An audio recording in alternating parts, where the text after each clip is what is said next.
Hello বাচ্চো, welcome to Biohack NEET প্রস্তুতির জন্য বাংলা ইউটিউব চ্যানেল। তো এনটিএ ফাইনালি রিনিট 2026 সালের জন্য কিছু স্পেসিফিক নিয়ম তোমাদের অফিসিয়ালি জানিয়েছে। তোমরা প্রত্যেকে এনটিএ এর অফিসিয়াল ওয়েবসাইটে গেলে একটা নোটিশ দেখতে পাবে। তাতে করে কিন্তু স্পষ্টভাবে এনটিএ জানিয়ে দিয়েছে। আমরা যদিও এতদিন জানতাম যে এবার 15 মিনিট এক্সট্রা সময় দেয়া হবে বা আরও কয়েকটা পয়েন্ট, তবে সেটা এনটিএ এর তরফ থেকে অফিসিয়ালি বলা হয়নি। এইবার পরীক্ষার কয়েকদিন আগে এনটিএ এর তরফ থেকে অফিসিয়ালি নোটিফিকেশন দিয়ে জানানো হয়েছে যে নর্মাল রেগুলার নিটের থেকে রিনিট 2026-এ কি কি পরিবর্তন আসবে। তো তোমরা প্রত্যেকে অবশ্যই এনটিএ এর অফিসিয়াল ওয়েবসাইটে গিয়ে নোটিফিকেশনটা দেখে নিও।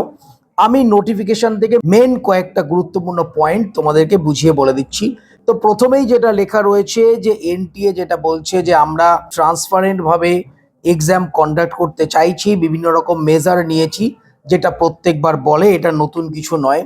এরপর এনটিএ যেটা বলতে চাইছে যে এইবার রিনিটের ক্ষেত্রে তোমাদের 15 মিনিট টাইম এক্সট্রা দেয়া হবে, কেননা অনেক সময় তোমাদের অনেক সময় নষ্ট হয়। তোমরা জানো যে ইনভিজিলেটর যারা আসে তারা বিভিন্ন জায়গায় সই করা থেকে শুরু করে বিভিন্ন যে ডকুমেন্টস চেক করা থেকে শুরু করে বিভিন্ন কাজকর্ম করে। তো সেই কারণের জন্য কিন্তু 15 মিনিট এক্সট্রা তোমাদের সময় দেয়া হচ্ছে।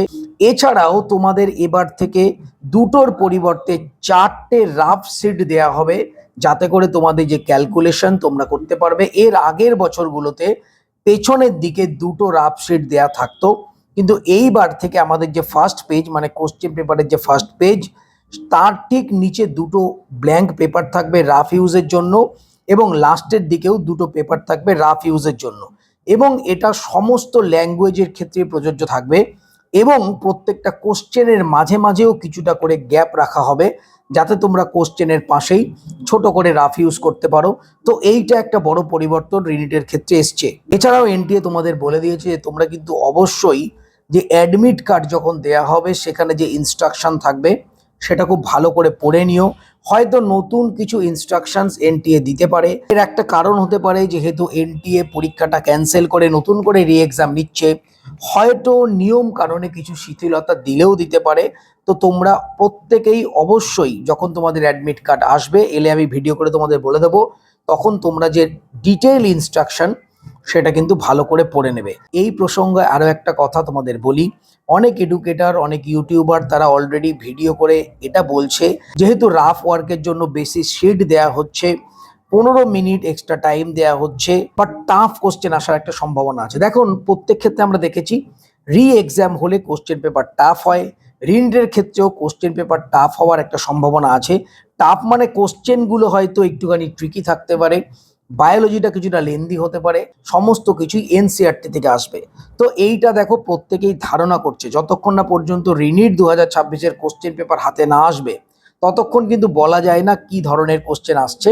কিন্তু প্রত্যেকবারের যা ট্রেন্ড, মানে আগের বছরের যা ট্রেন্ড, তাতে করে দেখা যায় যখনই রি এক্সাম হয় তার পেপার কিন্তু অরিজিনাল এক্সামের থেকে কিছুটা টাফ আসে। তো সেই সেন্সে আমাদের মনে হচ্ছে হয়তো টাফ আসতে পারে।